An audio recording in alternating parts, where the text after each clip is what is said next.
Trump faces backlash on economy as inflation rises. By Sylvan Lane. President Trump is facing growing pressure over his handling of the economy as inflation rises. The job market weakens and American exporters suffer backlash from his trade agenda. Federal data set to be released Friday is expected to show annual inflation hitting 3% for the first time since the Biden administration, a full percentage point higher than the Federal Reserve's target. Economists are projecting the Consumer Price Index (CPI) report to show higher inflation in September, largely due to climbing energy and food prices, two of the hardest areas for Americans to cut costs. Despite Trump's claims to the contrary, prices have risen steadily since the second half of the year, largely in line with when the president cemented his tariff agenda. Annual inflation as measured by the CPI dropped from 3% in January to 2.4% in March, but spiked back up to 2.9% by August. Businesses are also hiring far fewer workers than in recent years, pushing the unemployment rate higher and millions of Americans into deeper financial pain. The combination has brought Trump's ratings on the economy down to historic lows, according to a new poll. Just 38% of voters approve of Trump's handling of the economy, according to a Quinnipiac University poll released Wednesday, the lowest level he has received since February 2017. 57% of voters said they disapproved of Trump's handling of the economy. With a nearly 20-point gap between approval and disapproval on President Trump's handling of the economy, it is a low watermark for a president who promised a vibrant and muscular economy, said Quinnipiac University polling analyst Tim Mallett. What we know about the economy right now. A clear picture of the U.S. economy is difficult to paint after 3 weeks of a government shutdown, which has halted nearly all federal data collection.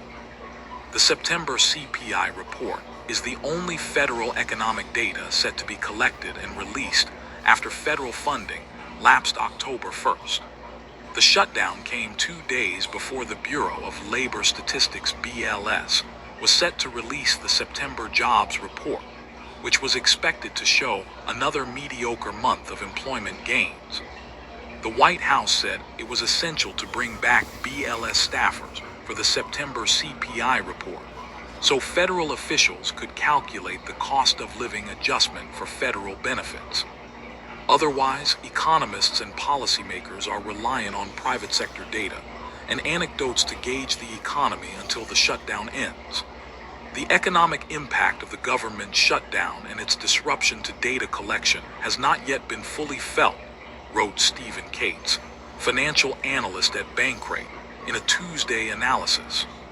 Federal layoffs or the absence of back pay would drag down spending and worsen labor conditions, especially in the local areas most affected, he continued.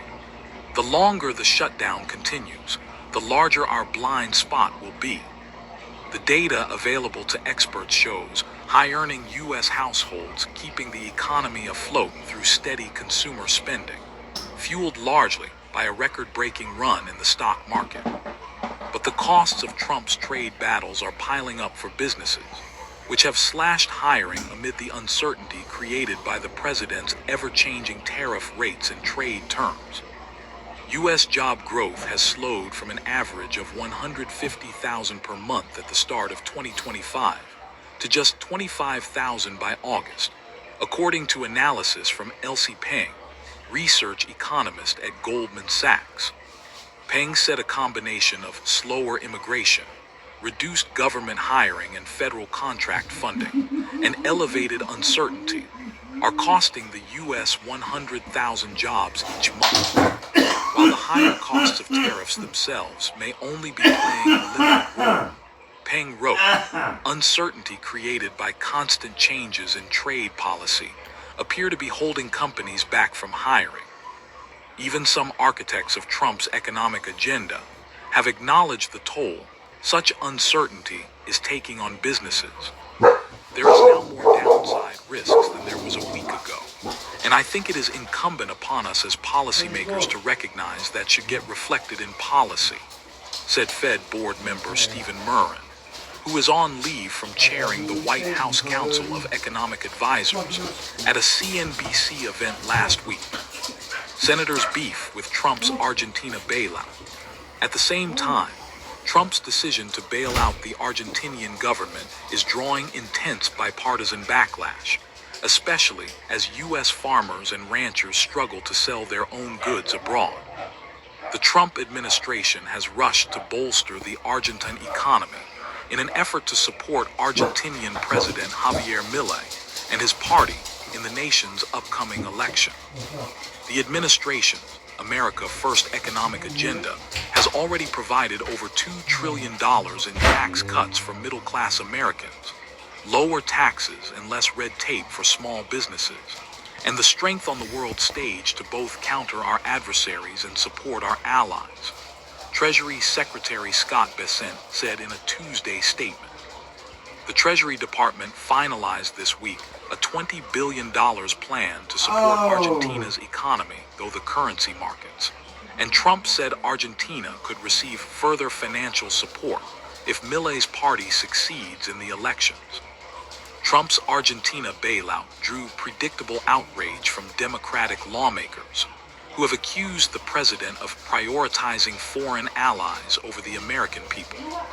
But even Republican senators have taken issue with Trump's promise to buy beef exports from Argentina to bring down domestic prices as American ranchers suffer. Beef prices are up 16% this year as American producers attempt to make ends meet despite a steep drop in the sizes of their herds.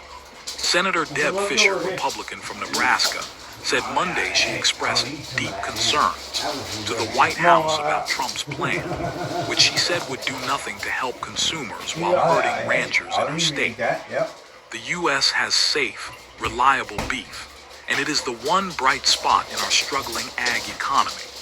Fisher wrote Tuesday on the social platform X, Nebraska's ranchers cannot afford to have the rug pulled out from under them when they are just getting ahead or simply breaking even. I strongly encourage the Trump administration to focus on trade deals that benefit our ag producers, not imports that will do more harm than good. Senator Mike Rounds, Republican from South Dakota, said he has heard concerns from hundreds of ranchers in his state, which he shared with Trump and Agriculture Secretary Brooke Rollins. Opening the market to even more foreign beef, which American consumers cannot differentiate because of current labeling rules, would only exacerbate the problem and hurt domestic producers. No. Our producers will compete all day long, but only if there is a level playing field. Rounds wrote Tuesday on Trump, however, dug in on his plan Wednesday afternoon, insisting on Truth Social that the cattle ranchers, who I love, do not understand that the only reason they are doing so well, for the first time in decades, is because I put tariffs on cattle coming into the United States. If it were not for me, they would be doing just as they have done for the past 20 years terrible. It would be nice if they would understand that, but they also have to get their prices down, because the consumer is a very big factor in my thinking also. White House spokesperson Kush Desai told The Hill in a statement preceding Trump's Truth Social post the administration is focused on reversing a prolonged decrease in the supply of live cattle by growing American cattle herds with robust action to deliver disaster relief to cattle country, support new ranchers, and reduce risk for cattle producers.